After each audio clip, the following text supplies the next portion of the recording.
오늘 함께 보신 말씀은 느헤미야서 6장 10절부터 14절까지입니다. 우리 다 같이 한 목소리를 읽으면 좋겠습니다. 시작. 이후에 무에다벨의 손자 들랴야의 아들 스마야가 두문불칠하기로 내가 그 집에 가니 그가 이르기를 그들이 너를 죽이러 올 터이니 우리가 하나님의 전으로 가서 외소 안에 머물고 그 문을 닫자. 저들이 반드시 밤에 와서 너를 죽이리라 하기로 내가 이르기를 나 같은 자가 어찌 도망하며 나 같은 몸이면 누가 외소에 들어가서 생명을 보존하겠느냐. 나는 들어가지 않겠노라 하고 깨달은즉 그는 하나님께서 보내신 바가 아니라 도비야와 산발랏에게 뇌물을 받고 내게 이런 예언을 함이라. 그들이 뇌물을 준 까닭은 나를 더럽게 하고 이렇게 함으로 범죄하게 하고 악한 말을 지어 나를 비방하려 함이었느니라. 내 하나님이여 도비야와 산발락과 여선지 노아디아와 그 남은 선지자들 곧 나를 두렵게 하고자 한 자들의 소행을 기억하옵소서 하였노라. 아멘. 작년 말에 한 성도님과 시간을 가졌습니다. 교회를 귀하게 섬기는 분이신데 대화를 하면서 요는 이것입니다. 목사님, 제가 이 사역은 이제 그만했으면 합니다라는 요지였습니다. 그러면서 하시는 말씀이 이거였어요. 이렇게 하다가는 정말 제 신앙까지도 정말 위태할 것 같아서 그렇습니다라는 말씀을 하시는 거예요. 그래서 정말 트랜지션 기간 또 코비드 상황 가운데 힘든 모습 들어지면서 제가 집사님 충분히 이해합니다. 그런데 우리가 이 시간을 함께 잘 감당할 때 우리가 정말 더 멋있는 일을 하지 않을까 기대됩니다. 한번 다시 기도해 보시고 기도하신 상황 안에서 그 뜻을 저는 그대로 받겠습니다 말씀을 드렸는데 감사하게 집사님이 기도를 하시고 나서 목사님 계속 섬기겠습니다 그런 말씀을 하셔서 너무 감사했습니다. 애플 컴퓨터의 창업자이고 CEO였던 스티브 잡스가 이런 말을 했습니다. If you want to make everyone happy, don't be a leader. Sell ice cream. 무슨 말이죠? 만약 네가 모두를 정말 행복하게 만들고 싶다 그러면 리더가 되지 마라. 그냥 아이스크림 팔아라. 이런 얘기하고 있죠. 우리는 그의 짧은 말을 통해서 리더의 고충을 볼 수 있어요. 겉으로 보기에는 누군가를 리드한다는 것이 되게 쿨해 보여요. 그런데 그 이면에는 여러 고충이 있다라는 거예요. 주변으로부터 함께하는 사람으로부터 때로는 오해를 살 수가 있습니다. 억울한 누명을 받을 수도 있고요. 때로는 공격과 비난도 받을 수 있어요. 교회도 마찬가지입니다. 어떤 사역과 섬김을 감당하며 나아갈 때 생각지도 못한 어려움을 겪을 수 있습니다. 특히 더 의미 있는 부분의 것들, 생명을 낳는 부분들, 어른들 모습으로 보면은 목자들이 그런 모습이겠죠. 가정교회를 섬기시면서 삶을 간섭하고 말씀을 함께 하는 모습은 너무나도 소중하거든요. 다음 제너레이션을 위한 선생님들, 교육부를 섬기는 선생님들, 아이들 말 잘 안 듣잖아요, 그죠? 여러 가지로 고집스러운 모습 보면서 힘들고 지치거든요. 의미 있는 것인 것은 확실한데 그렇기 때문에 영적인 어려움이 있다라는 겁니다. 그것이 단지 어떤 교회 한 부분을 섬기는 분들만일까요? 저는 이렇게 생각합니다. 교회가 세상의 리더입니다. 믿으시면 아멘 하십시오. 교회는 모든 성도입니다. 십자가의 은혜로 구원받은 성도입니다. 교회가 세상의 리더인 이유는 세상이 교회의 영향을 받기 때문이에요. 하나님은 우리에게 분명히 말씀하셨습니다. 예수 그리스도로 구원받은 성도 너희들은 복덩이다. 너희들을 통해서 세상이 복을 받을 것이다 말씀하셨잖아요. 무슨 뜻이에요? 우리가 바로 설 때 세상이 그 복을 경험한다라는 거예요. 저는요 야외 예배를 드리면서 그런 마음 가져요. 우리가 그때 예배를 드렸을 때는 건물 안에만 있으면 때는 우리 찬양의 이런 부분이 흘러나가지가 않잖아요. 근데 이 코비드 19 때문에 야외에서 예배를 드리니까 우리 찬양과 예배의 복을 지금 이 지역이 지금 받고 있는 거예요. 여러분 아시겠죠? 지나가면서 방금 그 오토바이가 윙 지나갔잖아요. 불편한 거예요. 예, 근데 그분이 언젠가 은혜 받을 거예요. 예. 중요한 사실은요, 우리가 이런 상황 안에서 이 땅의 리더로서 어떠한 모습으로 살 것인가 분별력이 필요하다는 거예요. 우리 느헤미야 6장을 통해서 느헤미야를 향해서 공격적으로 나아가는 영적 원수의 무기를 함께 보고 있습니다. 1절부터 4절까지는 타협, 컴프로마이즈 우리가 생각해봤죠. 예. 이 정도는 괜찮지 않냐라는 그런 타협의 부분이 영적 원수의 무기라고 그랬습니다. 그리고 또한 이어서는 중상모략, 슬렌더 5절부터 9절까지 얘기하면서 내가 너의 숨은 의도를 알아. 까발리기 전에 우리 말 들어 하는 거짓 소문의 부분들이 신앙인들을 우리를 계속 힘들고 어렵게 할 수 있다는 것을 생각해 봤습니다. 그리고 이제 오늘 본문은 세 번째 이야기입니다. 본문에 보시면 새로운 인물이 등장해요. 스마야라는 사람입니다. 10절 상반절을 보면 이렇게 말합니다. 이후에 무헤다벨의 손자 들랴의 아들 스마야가 두문불출하기로 내가 그 집에 가니. 스마야를 얘기하면서 무헤다벨의 손자 들랴의 아들이라고 말합니다.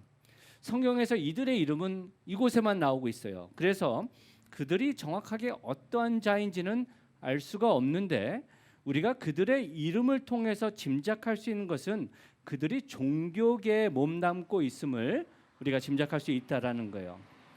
그의 할아버지 무헤다벨이라는 이름은 하나님은 은혜를 주심이다라는 의미를 갖고 있어요. 그리고 아버지 들랴야의 이름은 여호와께서 구원하셨다. 이스라엘 백성 이름을 그냥 함부로 짓지 않죠. 하나님 여호와 은혜와 구원을 얘기하면서 그들의 삶이 어떤 모습인지 생각할 수 있어요. 그리고 오늘 본문 속에 보면 스마야는요 제사장이었고 선지자였을 것으로 짐작합니다. 왜냐하면 성전을 그가 출입하는 이야기를 얘기하고 있고 말씀 속에서 하나님의 메시지를 받는 것을 전달하는 것처럼 얘기하고 있기 때문이에요.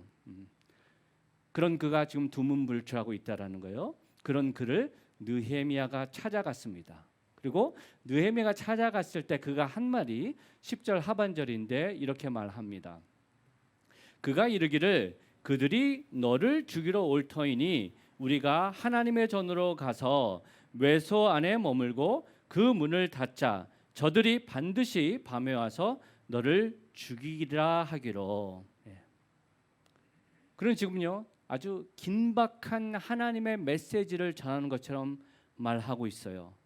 그리고 그 내용은 적들이 너를 반드시 죽이러 올 거야. 밤에 올 거야. 그러니 나랑 같이 성전 안 외소에 들어가서 문을 닫고 그래서 너의 목숨을 지키자라는 말을 했다라는 거예요. 얼핏 들으면 그의 말이 되게 느헤미야를 위하는 것 같아요. 너는 우리에게 정말 중요한 사람이야. 그러니까 순진하게 그냥 가만히 있지 말고 지혜롭게 피해라는 말을 하는 것이죠. 여러분 앞에서 언급드린 것 같이 그가 누굽니까? 유대인입니다. 제사장입니다. 선지자였습니다. 그 뜻은 지금 느헤미야 주변에 여러 많은 적들이 있는데 그래도 느헤미야가 믿을 수 있는 사람이라면 가장 믿을 수 있는 부류에 그가 있는 거 아닙니까? 그런데 그의 말에 대해서 느헤미야는 어떻게 반응하냐 하는 거예요. 11절에서 12절 말씀 보면 이렇게 말합니다. 내가 이르기를 나 같은 자가 어찌 도망하며 나 같은 몸이면 누가 외소에 들어가서 생명을 보존하겠느냐. 나는 들어가지 않겠노라 하고 깨달은즉 그는 하나님께서 보낸 바가 아니라 도비야와 산발렛에게 뇌물을 받고 내게 이런 예언을 함이라. 지금 느헤미야는 이런 지하 거절하고 있어요. 그리고 그렇게 단호하게 나오는 것은 그의 속셈을 간파했기 때문이에요. 그리고 그 속셈이 이어지는 13절입니다. 13절 보면 이렇게 말합니다. 그들이 뇌물을 준 까닭은 나를 두렵게 하고 이렇게 함으로 범죄하게 하고 악한 말을 지어 나를 비방하려 함이었느니라. 겉으로 보기에는 위하는 것 같아요. 그죠? 근데 그 속에는 느헤미야를 해하고자 하는 검은 속셈이 있었다는 거예요. 그리고 이어지는 14절에 보면 그러한 자들이 스마야만 있는 것이 아니라 여선지 노아디아가 있고 또 알 수 없는 다른 선지자들이 있었음을 우리는 보게 됩니다. 이것이 오늘 말씀이 말하는 내용이에요. 저와 여러분은요 마지막 때를 살고 있습니다. 앞에서 언급드렸죠. 리더는 몇몇 사람이 아니라 성도 한 분 한 분이 리더라는 거예요. 성도 한 분 한 분이 바로 설 때 교회가 건강한 모습으로 세상에 유익을 줄 수 있다라는 거예요. 그리고 영적 원수는 그러한 성도들, 예수 그리스도의 보혈의 피로 변화된 성도들을 넘어뜨리기 위해서 공격을 하는데, 오늘 본문 속에서 나오는 영적 원수의 세 번째 무기는 바로 거짓 메시지, 거짓 가르침이라는 거예요. 저는요 이것을 deadly lure라고 말하고 싶어요. 예. 여러분 루어가 뭐죠? 예. 그 낚시하시는 분이 낚싯바늘에다 이렇게 끼는 거잖아요. 뭐 지렁이를 끼를 때도 있고, 뭐 새우를 끼울 때도 있고. 예. 예. 물고기 입장을 한번 생각해 보죠. 예. 물고기가 그 루어를 봤을 때 기분이 어떨까요? 예. 신나지 않을까요? 이 귀한 거를 평상시에 먹지 못하는 거를, 근데 그거를 딱 물면 어떻게 됩니까? 그 안에 날카로운 낚싯바늘이 있는 거예요. 그죠? 그리고 그것을 딱 훅 하고 나면 이제 그 목숨은 어떻게 해요? 죽은 목숨이라는 거예요. 우리가 이 땅을 살아가면서요 이런 거짓 메시지가 있어요. 겉으로 보기에는 너무 달콤하고 맞는 것 같아요. 근데 우리가 그것을 바로 분별하지 못하면 넘어질 수 있다라는 거예요. 예수님께서는요 이 마지막 때를 경고하면서 마태복음 24장에 이렇게 말씀합니다. 11절에서 12절인데 우리 다 같이 한번 읽어볼까요? 시작. 거짓 선지자가 많이 일어나 많은 사람을 미혹하겠으며 불법이 성함으로 많은 사람의 사랑이 식어지리라. 마지막 때가 되면 거짓 소문, 거짓 메시지가 많을 거야. 성도들 향해서도 그런 메시지가 있을 거야.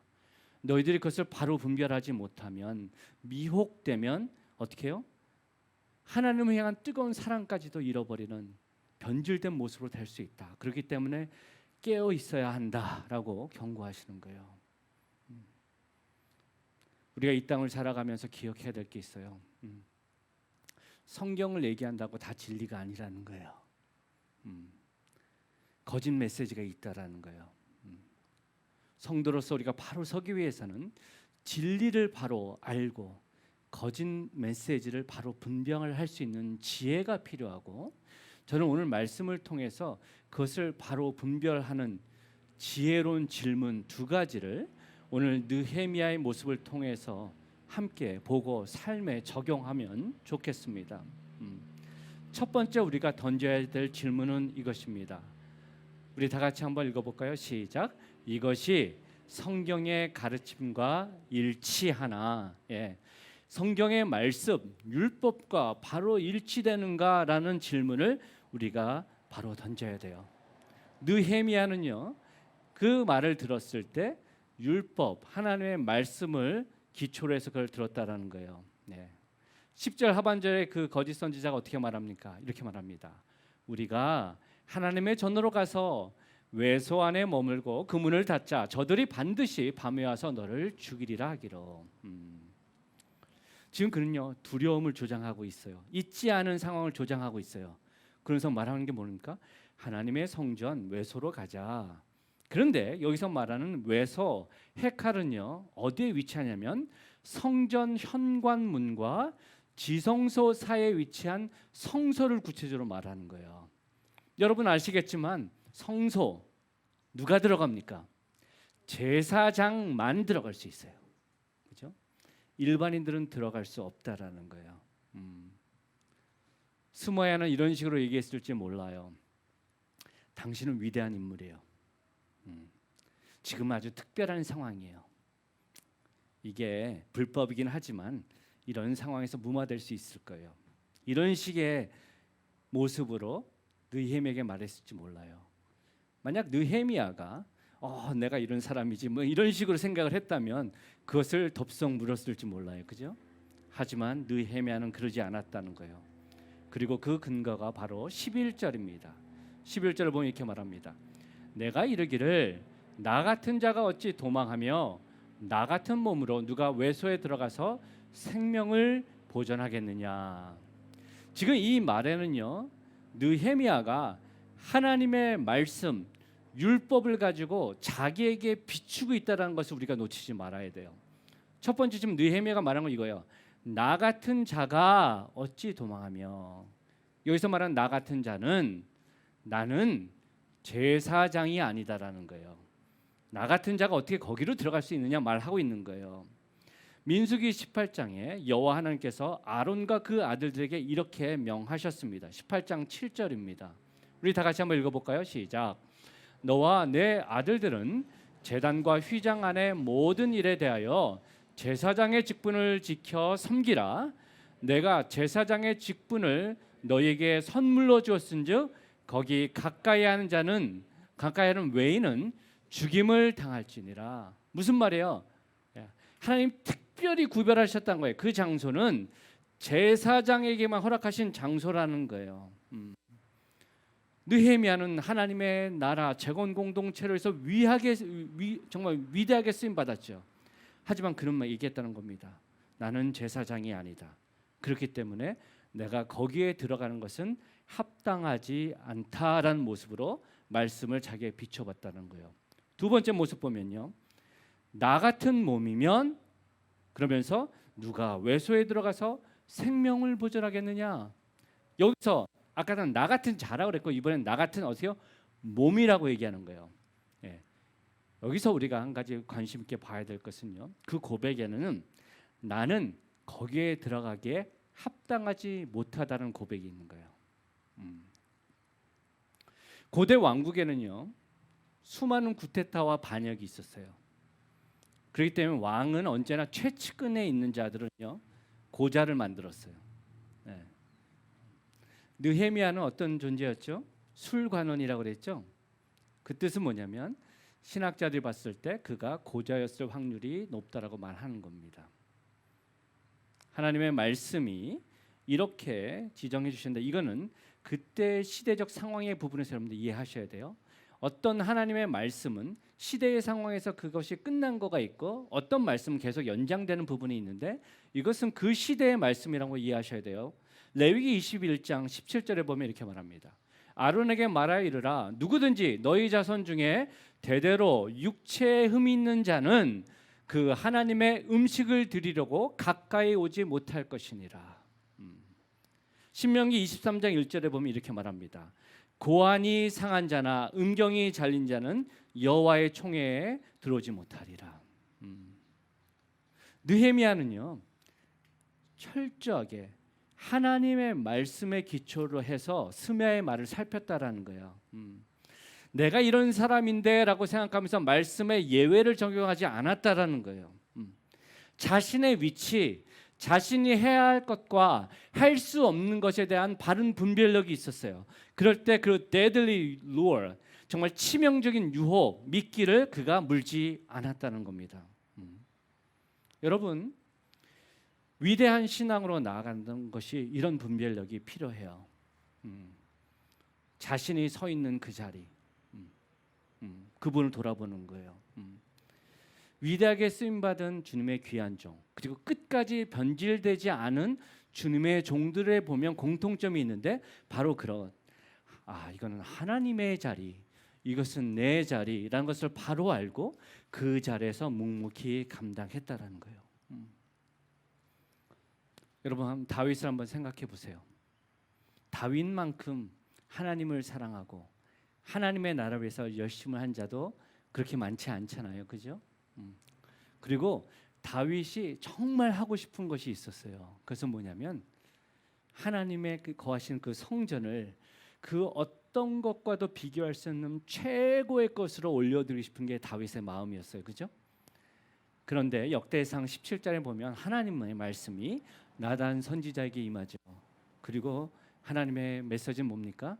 너는 하나님의 내가 구할 성전을 집을 건축할 수 없다라는 그의 기대와는 사뭇 다른 하나님의 메시지가 있었어요. 그리고 역대상 22장에 보면 왜 네가 그것을 할 수 없는지 하나님이 그에게 말씀하십니다. 22장 8절입니다. 이렇게 말씀하세요. 여호와의 말씀이 내게 임하여 이르시되 너는 피를 심히 많이 흘렸고 크게 전쟁하였느니라. 내가 내 앞에서 땅에 피를 많이 흘렸은즉 내 이름을 위하여 성전을 건축하지 못하리라. 예. 여러분 한번 다윗의 입장에서 생각해 보세요. 다윗이 왜 그토록 수많은 전쟁터에서 피를 흘리며 싸웠습니까? 자신의 영토를 확장하기 위함입니까? 아니잖아요, 그죠? 하나님의 나라, 하나님의 뜻을 세우기 위해서 그가 싸웠던 건 아니에요. 그런데 그런 그의 모습 앞에 하나님 분명히 진심을 아실 텐데, 정말 나의 바람을 아실 텐데 하나님에서 뭐예요? 노라는 거예요. 그런데 그 하나님의 뜻 앞에 다윗은 불평불만하지 않아요. 왜요라 그러지 않아요. 그것을 있는 그대로 받습니다. 그런데 또 하나 우리가 놓치지 말아야 할 사실은, 그래 나는 그 일을 할 자가 아니야. 어떤 면에서 이러잖아요. 너는 그것을 하기에 합당한 존재가 못 돼라는 거절감의 모습으로 받을 수도 있잖아요. 근데 다윗은요, 다윗의 의담은 그냥 거기서 삐뚤어져 가는 게 아니었다는 거예요. 솔로몬이 성전을 잘 지을 수 있도록 다윗이 최선의 것으로, 그죠? 모든 환경과 모든 재료와 모든 부분을 준비해서 솔로몬에게 줬어요. 그죠? 그냥 짓지만 않은 것뿐이지 다윗은 다 했어요. 그런 모습 앞에 하나님은 뭐라고 말씀합니까? 너는 내 마음에 합한 자다. 내가 너를 통해서 놀라운 일을 이루어 나갈 것이다. 우리가 말씀 속에서 생각해 볼 것은 이거예요. 느헤미야는 자기가 쓰임 받는다고 해서 특별한 우월 의식을 가지고 성경 말씀을 자기 맛대로 해석하지 않았다는 거예요. 그죠?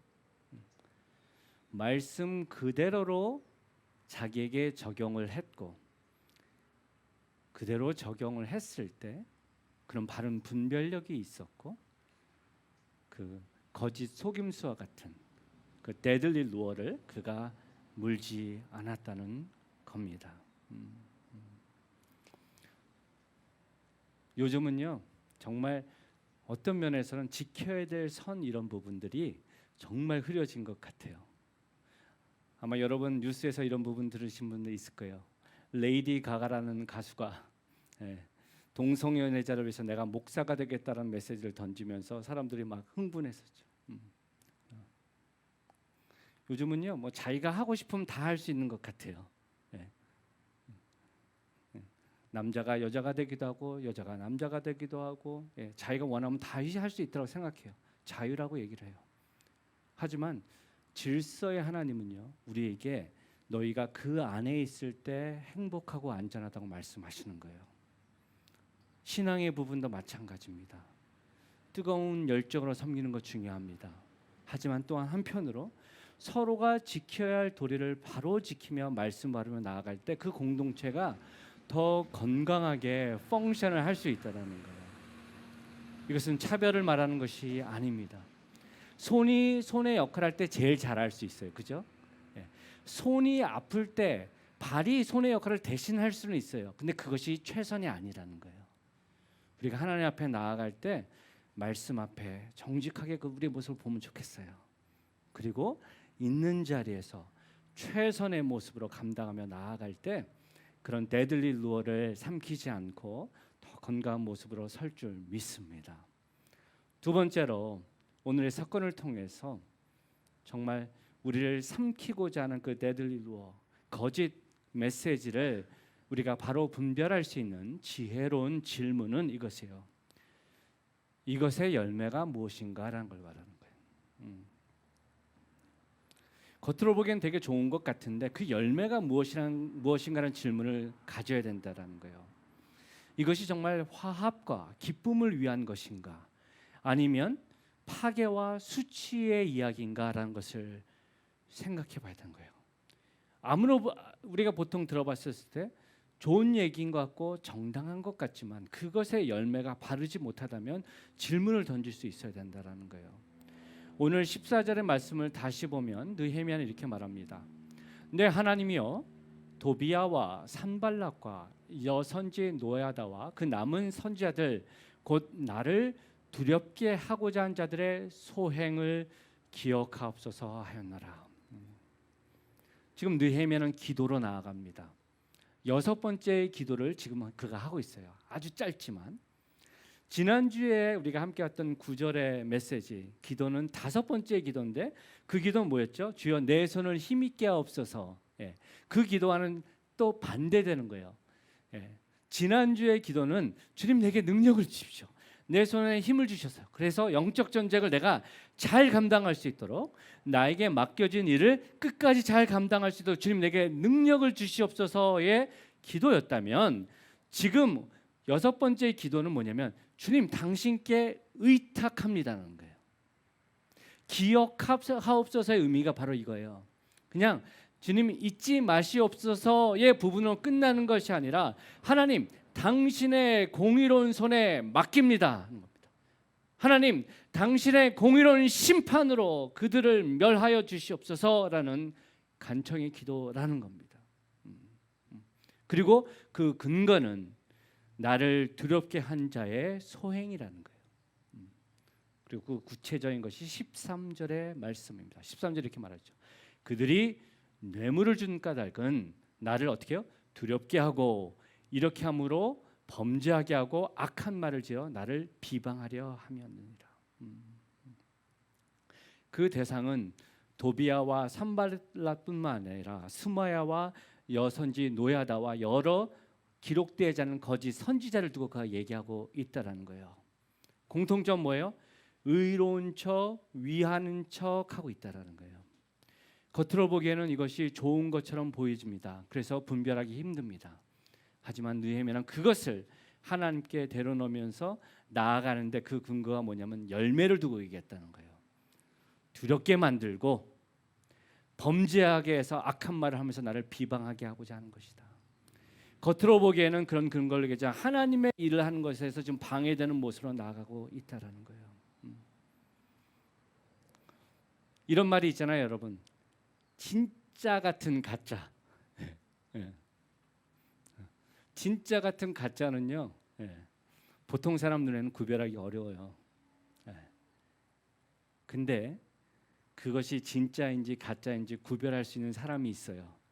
누굴까요? 그것을 만든 사람. 사람이 보기에는 되게 정말 헷갈릴 수 있는데 그것을 만든 그 작가, 크리에이터는요 자신의 그 본질을 거기다 넣었다라는 거예요. 그리고 그 본질이 드러나는 거 뭡니까? 그것이 열매라는 거예요. 디모데후서 3장 16절에서 17절은 이렇게 말합니다. 모든 성경은 하나님의 감동으로 된 것으로 교훈과 책망과 바르게 함과 의로 교육하기에 유익하니 이는 하나님의 사람으로 온전하게 하며 모든 선한 일을 행할 능력을 갖추게 하려 함이라. 하나님의 말씀이 진리입니다. 근데 하나님의 말씀이 우리에게 주어진 것은 어떤 우리의 지식, 어떤 심오한 진리를 깨닫게 하는 것 그 이상의 의미가 있다라는 거예요. 그것은 뭐예요? 하나님이 보시기에 온전한 자로 만드시겠다라는 거예요. 하나님의 말씀이 우리 안에 온전히 적용될 때 그 열매가 어떻게 되는 거예요? 선한 일을 행하는 모습으로 이끌어 가신다라는 거예요. 그것을 다른 말로 한다면 성령의 열매겠죠.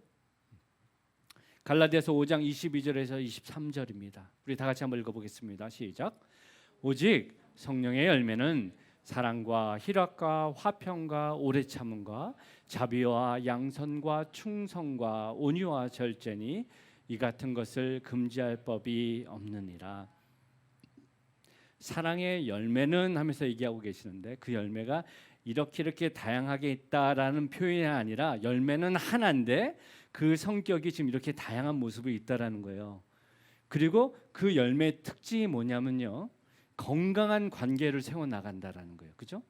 지금 다 이 열매들은요, 사랑, 희락, 평화, 화평, 오래 참음, 자비, 선함, 양선, 충선, 온유, 절제, 이게 다 뭐 어떤 단어예요? 혼자 사는 게 아니에요. 함께 하면서 세워지는 거예요. 그죠? 그 어려움 가운데 함께 극복하며 나아가는 건강한 릴레이션십을 세워나간 열매라는 거예요. 그 열매를 통해서 첫 번째, 하나님과 나와의 관계가 건강한 모습으로 이어나가고, 그 모습으로 어떻게 해요? 나와 함께하는 공동체에게 더 선한 모습으로 나아갈 수 있다라는 거예요. 저와 여러분이 이 부분을 바로 기억하면 좋겠어요. 여러 많은 메시지들이 있어요. 그리고 우리가 그 메시지를 들으면서 어쩔 때는 그게 정말 목숨을 걸 일처럼 느껴질 때도 있습니다. 그런데 우리가 말씀을 다시 비추면서 그 열매를 생각해 보자라는 거예요. 그 열매가 생명을 낳고 화합을 이루고 함께하는 모습으로 나아가는 것인가, 아니면 그것이 정말 찢어지고 아파하고 아픔의 모습으로 나가게 하는가. 저와 여러분이 잊지 말아야 할 사실은 이겁니다. 교회는 공의로워야 합니다. 교회는 정직해야 합니다. 그런데 또한 잊지 말아야 할 사실은 하나님의 은혜가 빠진 공의, 십자가의 용서가 없는 정의는 때로는 복음과 반대되는 모습으로 설 수 있다라는 거예요. 저와 여러분 잊지 말아야 할 사실이 이거예요. 저를 포함한 우리 모두는 결코 하나님의 공의에 스스로의 노력으로 이룰 수가 없어요. 십자가가 거저 주신 이유가 바로 그 이유예요. 그런데 거짓 메시지는 계속해서 어떤 메시지를 던집니까?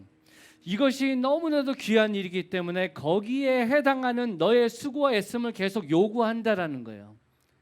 라지클릭이 훨씬 더 메이크 센스해요. 그죠? 비싼 것일수록 비싼 값을 지불해야 하니까. 그리고 그것이 교회를 혼돈케 하는 이단들이 사용하는 방법이라는 것.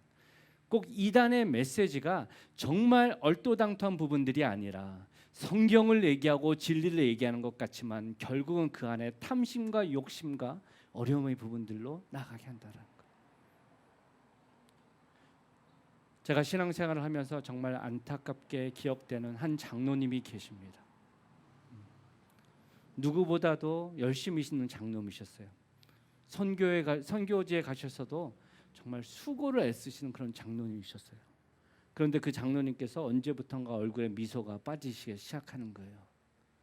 그러면서 어떻게 교회가 이럴 수 있느냐? 선교지에 가서 어떻게 저렇게 할 수 있느냐? 저는 그 말씀이 교회가 들어야 된다고 생각합니다. 우리가 모습을 합니다. 하지만 계속해서 그런 모습이 반복되시든지 언제부턴가 교회를 나오시지 않는 거예요. 나중에 알고 보니까 이단에 빠지셨어요. 그분이 이름만 대면 아는 초대형 교회에서 장로로 안수를 받으신 분이에요. 근데 그런 분도 넘어지시더라고요. 제가 찾아가서 제가 2번 찾아갔던 것 같아요. 처음에는 그분이 잘못 생각하는 부분을 성경적 근거를 가지고 설득하라 그랬어요. 2번째는 정말 눈물로 호소하면서 그런 마음을 드렸는데 아직까지 거기서 헤매이는 걸로 제가 듣습니다. 우리가 기억해야 할 사실이 이런 위험의 부분이 아닐까 싶어요. 사단이 너무나도 교묘하게 우리를 헷갈리게 해요.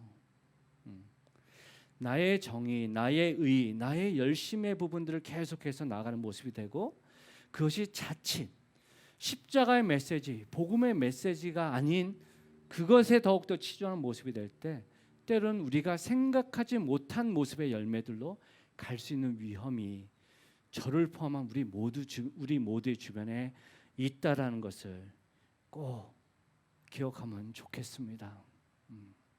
말씀을 마무리합니다. 성도가 세상의 리더입니다. 세상은 갈수록 악함으로 달려갑니다. 그래도 그런 상황 가운데서도 하나님은 교회를 통해서 당신의 일을 이루시기를 원하십니다. 저와 여러분을 통해서 이루시기를 원하십니다. 우리가 이 땅을 살아가면서 들리는 여러 가지 이야기들을 분별력을 가지고 들었으면 좋겠습니다. 정말 진짜 같은 거짓 메시지를 가지고 우리가 나도 모르게 그것이 배워질 수 있어요. 그때 우리가 기억해야 할 사실은 나는 다를 것이라고 생각하지 말라는 거예요. 그냥 하나님 말씀 그대로를 나에게 비춰보고 그 말씀이 아니라고 말씀하신다면 힘들지만 그 자리에서 씨름하고 내가 감당해야 할 그 일에 충성을 다하면 좋겠습니다. 그리고 열매를 생각해 보세요. 내가 이 결정을 이룸을 통해서 또한 그러한 모습으로 나아갈 때 이것이 생명을 이루고 공동체를 세우고 또한 힘들고 어려운 상황이지만 소망을 던질 수 있는 그러한 메시지인가? 만약에 그것이라면요, 정말 힘들더라도 그것을 다 받아야 돼요, 그죠? 예. 거기다 은혜를 던지는 게 아니에요. 소화하기 힘들어도 받아야 돼요. 씨름해야 돼요. 선하게 살기 위해서 몸부림쳐야 돼요. 그리고 때로는 그것이 말씀이 말하는 방향이 아닌 거짓의 부분이라 그러면 단호하게 또 어떻게 해요? 노라고 외칠 수 있어야 할 줄 압니다. 우리가 그런 모습으로 나아갈 때 정말 끝까지 견고하게 쓰며 주님께 미소 짓는 아름다운 성도, 교회로 우리 모두가 설 줄 믿습니다. 그렇게 사시기를 축원드립니다.